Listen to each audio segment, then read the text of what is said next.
Hey, I'm Johnny K and this is Part 27 Radiators. I just want to talk a little bit about radiators for a second. You have the downflow radiator where the tank is on the top and the tank is on the bottom. And you have the crossflow radiator where the tank is on each side. So first, downflow radiator. Okay, when you install your downflow radiator, you're filling it up with antifreeze, you're looking at it, you're filling it up, you're looking at it, you're filling it up, you're looking at it. Okay, as soon as it gets about 2 inches away from the top where the cap sits, you want to leave it, because your radiator is going to have some steam pockets, or the block might have some steam pockets. There's going to be some air in there. So the air, when it burps, it's got to go somewhere. So when you leave a 2-inch airspace, the air comes up, it can bubble, and then sucks in radiator fluid. And usually on these radiators, you'll see coming off the radiator cap the little hose that just goes down to the ground. You can either get a little catch can to catch that radiator fluid, which would probably be a good idea because it's environmentally safe and no little dogs will go and lick up the antifreeze. So I would probably recommend a little catch can. And then every now and then you just want to take the cap off, check the radiator fluid level, make sure it's about 2 inches below the top of the cap. Alright, let's talk about crossflow radiators. Crossflow radiators got a tank on one side, a tank on the other side, and it cross flows back and forth. The coolant goes back and forth. So these radiators, when you go to fill it, you fill it all the way to the top. You're looking, it's getting close to the top, you're looking, close to looking. Okay, it's to the top. Put your cap on. Okay, so that was just a little difference between a downflow radiator where a tank is on the top, tank's on the bottom, and a crossflow radiator, the tank is on each side. So the first question is your water pump. Are you running a stock one or a high flow water pump? If you're running a high flow water pump, you need a high flow thermostat. So that's the first thing you gotta know. Second thing, are you running that little 90-degree bypass hose from the top of the water pump into the intake manifold? Yes or no? Most guys don't like to run that on their hot rods because it looks ugly. So if you're not running that, that's cool. But, however, no. Now listen, this is important. You need to get a thermostat that's been modified, meaning they drill little holes in it that allow some water to trickle through, which helps to alleviate any little steam pockets building up behind that thermostat. That's very important. It's a Robert Shaw thermostat, and this company, EMP Stewart Components, they rework it. What do I mean by they rework it? They drill 3/16 holes right in this dome right there. Okay, as your thermostat sits here,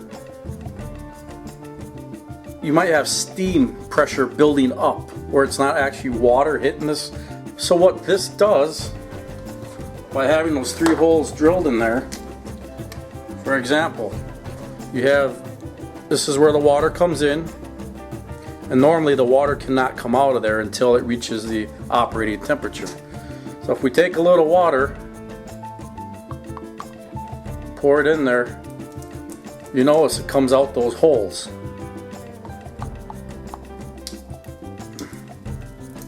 Okay? It's coming out these side holes.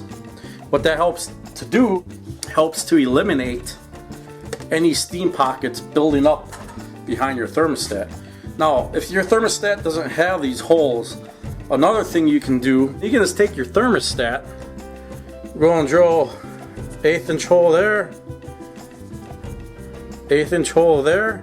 By drilling those 2 holes, what you're doing is you're letting some water drip through, just like on the other thermostat, alleviating any steam that's building up against your thermostat and releasing any air pockets that might be in your motor.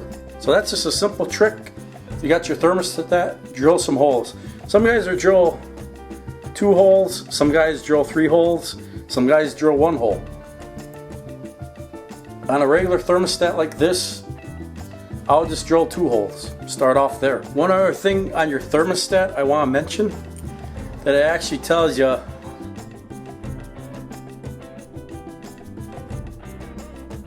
towards the radiator. Okay, so it even tells you which side goes up. Alright. We talked about the water pump, standard or high flow. Then we talked about the thermostat. If you're running a high flow water pump, you need a high flow thermostat. Then we talked about your little 90-degree bypass hose. Are you running it? Yes or no? If not, you need to get a thermostat that's been modified.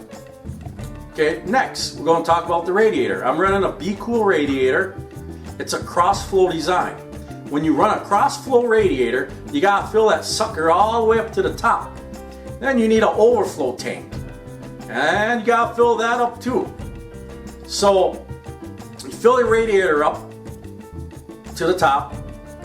You fill your overflow tank up. So from out of the radiator neck, the little hose, I put that to the little short tube on the overflow tank. Fill up the overflow tank, just maybe an inch down below the air tube.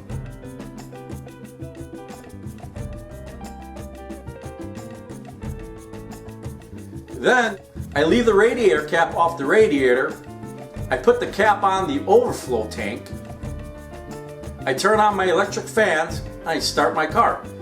Once it gets up to about 180 degrees, that's where my thermostat opens. Then you'll really see the radiator fluid start bubbling out. You see the air bubbles. Well, she's starting to bubble out and some of the fluid's coming out of the radiator. You want to be handy with your radiator fluid, with your antifreeze, and you want to dump it in as that stuff's coming out. So that way your radiator is not sucking in air, it's sucking in fluid. So once it does that, let it cool down, refill your overflow tank, refill the radiator, put the cap back on, and we're going to repeat the process. But this time the radiator cap, the overflow cap is on. There, it's tight. So turn your electric fans back on, start your car up, and repeat the process. Now, as your motor's cranking over, it's starting to come up to 140, 150, 160. There might be a little air bubble popping out, and it's going to come through the motor, come through the radiator, come into the overflow tank, and it's going to pop out. Air's going to come out that vent tube, and with the little boost of air coming out, you might get a little fluid coming over the vent pipe coming out onto the ground, just a little bit. That's okay, don't worry. So then, now your motor gets up to 180 degrees. My thermostat's a 180. Opens up at 180 degrees. And at this point, there should be no overheating. There should be no fluid dumping out on the ground. It should just work, okay?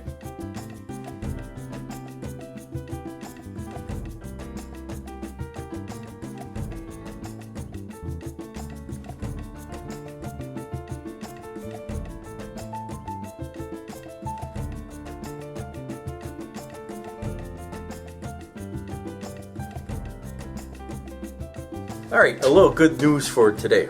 So I was talking to some ladies at lunch, and this one lady was explaining to me she's 38 years old and she's just not happy. So I listened to her story and she got finished, and I said, well, you want my 2 cents, yes or no? I don't like to stick my opinion in if it's really not wanted. So she said, sure. What's your take on it? I said, well, to me, happiness comes from happiness. You get a new car, you get into a new relationship, you get a raise at work, you get a new job, you get this, you get that, you get this, you get that. Woohoo, I'm happy. But after the newness wears off, you're kind of just like, oh, what else is going to make me happy? Then you try to get a fix on something else. You know, I'm going to get this because this is going to make me happy. Or I'm going to buy this, or you know, I'm going to try this because I want to feel happy. And it's in a cycle of ups and downs. You're like, I'm happy, and then you're like, the happiness just wore off, and I'm like, and it's up and down, continuous cycle like that. And I told her, I said, from my experience, personal experience, and you can take this however you want to take it, but I think God reserves a little something in here for us, just a little bit. And I call that joy. He puts joy into our heart. And once you get God into your life, that joy consumes your heart. So you still might not be happy at times or sad or whatever, but having that joy in your heart, it's hard to explain until you experience, but it's like a overwhelming peace that no matter what adversity you're going through, you still got that joy and that peace in your heart. That happiness can only do momentary. So this is like being happy all the time. So anyway, so that's my advice to you. If you're like that girl on the endless cycle of trying to find happiness, it's really not that hard to accept Jesus into your life, but that choice is up to you. So just sharing some good news with you, and take it for what it's worth. But I'm telling you, once you get joy in your heart, you'll be like, man, how would I ever live without this? So, all right, I'm Johnny K. Get you some. See you later.